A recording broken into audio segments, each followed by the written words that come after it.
The outlaw grabbed a gas can, poured out a little fuel, stuffed a rag into the spout, then lit it on fire. He grabbed his gun and jumped out of the truck. The out-of-control vehicle slid backward, slamming straight into the pursuing police cars. Tanner took the chance to bolt up the mountain. Watching his truck crash into the cops, he couldn't help but feel a twisted sense of triumph. He found a vantage point, set up his sniper rifle, and attached the scope. Meanwhile, the old sheriff and his deputy arrived. They didn't dare make a move. The Native American deputy scanned the area with his scope as the sheriff cracked jokes to ease the tension. Don't you slip up this canyon and come up, bitch. Then, suddenly, the deputy was shot in the head. His decades-long partner was gone. The old sheriff was left speechless. He rushed to stop the eager townsfolk, found a local with a sniper rifle, and told him to lead the way to higher ground. He was going to avenge his partner. That's gonna be a 500-yard shot. He's where he said. Tanner had walked right into the police cordon, all to buy his brother time to escape. Back on the road, Toby hit a checkpoint. He covered his wound with his shirt, tightened his seatbelt to hold back the pain, and grabbed his driver's license. Somehow, he stayed calm, enduring the agony. Have a good day. And managed to start the car.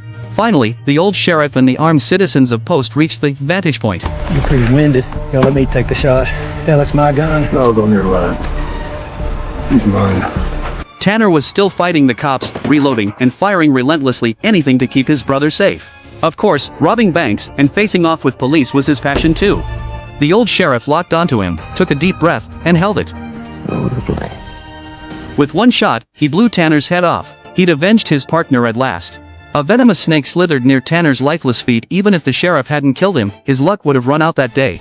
At the casino, Toby was exchanging the stolen money when he saw the news of his brother's death. Grief overwhelmed him. He realized when Tanner had said he loved him so sincerely, it had been a goodbye. And that unplanned heist where Tanner had deliberately exposed himself to security cameras? He'd been planning to sacrifice himself all along. But why had the brothers risked everything, gone through hell and high water, to rob those banks? Their impoverished mother had taken out a reverse mortgage on their ranch with Midland Bank.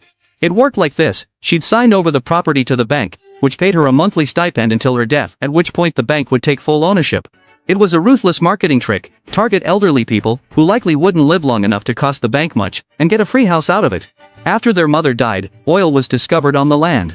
The bank was about to seize the ranch unless the full amount of the reverse mortgage, plus interest, was repaid immediately. So the brothers had a plan: rob the very bank that had cheated their mother, then repay the loan with the stolen money. When the bank staff saw the check, they had nothing to say. The ranch they'd thought was theirs was slipping away. The real villains in the movie were these bankers, preying on the poor with sneaky schemes. They tried to stall, but Toby hired a lawyer and insisted on waiting at the bank all day. In the end, the bank couldn't take the ranch. It finally belonged to Toby's sons. Let me ask you a question. Y'all manage trust?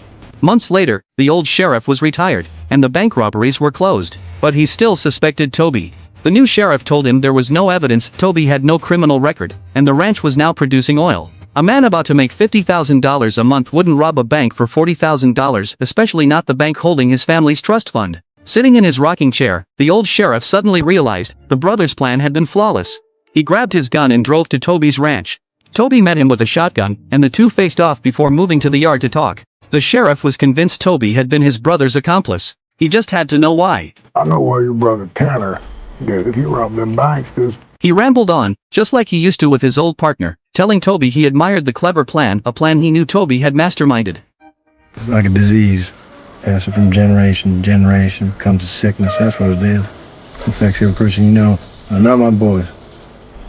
Not anymore. Toby looked at him and said, "I've never killed anyone in my life. If you're gonna pull that trigger, do it." Just then, Toby's ex-wife and sons arrived. He told her he'd be leaving but would come back the next day to paint. To the sheriff, he said he'd rented a house in town. If the sheriff wanted to talk more, he could find him there. The old sheriff still suspected Toby was the mastermind, but he knew Toby wasn't a bad man. He was just a victim of the system, fighting back against the people who'd pushed him too far. His doubts finally faded. With a nod, the retired sheriff Marcus turned and walked away, as cool as ever.